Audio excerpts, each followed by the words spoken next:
If you've ever tried to change your habits or achieve a big goal, but somehow slipped back into your old patterns, this video is for you. Today, we're talking about a book that I only read recently, but it feels like one that I've been searching for years. The author wasn't a psychologist. He was a plastic surgeon, but he noticed that when he changed a patient's appearance, some people's personalities transformed overnight, while others stayed exactly the same. That observation led to a central conclusion, that we act and feel according to the image we hold of ourselves, not the reality of our circumstances. This is part one of a 3-part series where I break down the core ideas from Dr. Maxwell Maltz's groundbreaking book, Psycho-Cybernetics, and how we can apply these takeaways in our daily lives. In this video, we're looking at what the author calls the self-image, what he means by cybernetics, and how we can retrain our brains to achieve our dream outcomes. And if you want to go deeper, I've created a worksheet to help you apply these ideas immediately. It's linked in the description. Let's start by defining the self-image. Maltz explains that the self-image is an internal picture that acts like the blueprint for our behavior. If that blueprint says, "I'm afraid of being rejected," we tense up in stressful moments. If it says, "Whatever happens, I can handle it," we move through challenges with confidence and self-trust. Your self-image defines what feels normal. You can push beyond it temporarily, but eventually your subconscious behavior will return to what your mind believes to be true. And this is good news, because it means that the blueprint for our self-image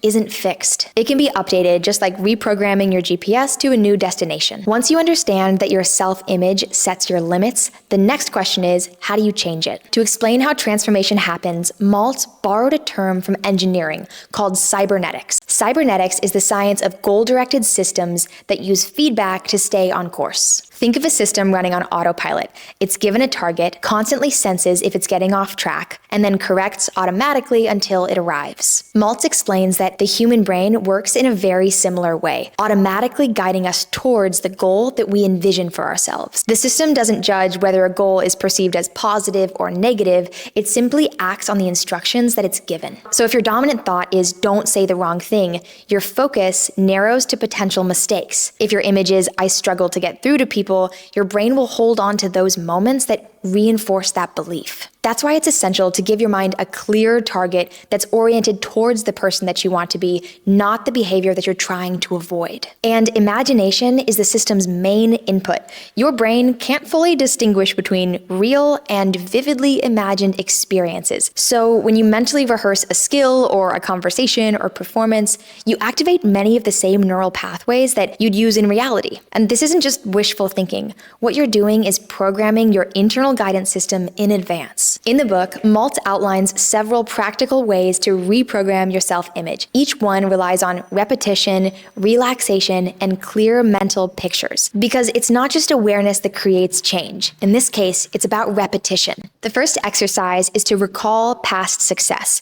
Think of a situation where you handled something really well. And if you can't think of anything, ask someone close to you. I'm sure there's a long list. Reliving those moments reminds your nervous system what competence feels like. Maltz calls this building a success file. Okay, now that you have your success file, you're ready to visualize a new self-image. Maltz wants us to picture ourselves showing up confident in the moments that usually would make us feel tense. That might mean walking into a high-stakes meeting or starting a tough conversation. When you're doing this visualization, he wants you to include sensory details, how you look, sound, feel. He also suggests repeating these visualizations consistently until the image feels natural. Another important exercise is to replace self-criticism with language that focuses on progress. So if your default thought is, "I never know what to say," try changing that to, "I'm becoming a better communicator every day." Constructive, focused language guides your self-image towards your goals instead of limiting your potential. The final exercise, and my personal favorite, is called act as if. For example, if you want to feel confident,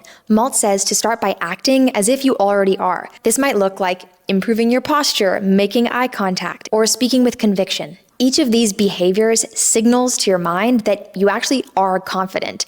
And when you look confident and you sound confident, that makes you feel confident. When we behave in alignment with that new self-image, even in small ways, we create real-world data that confirms it. Each repetition reinforces the new pattern and the new self-image. Okay, I hope this was helpful, and if you'd like to apply these ideas with prompts from the book, you can download the worksheet linked below. It's free and includes space to define your current self-image and establish a path to the new one. Thanks so much for watching. I'll see you next Thursday for part 2.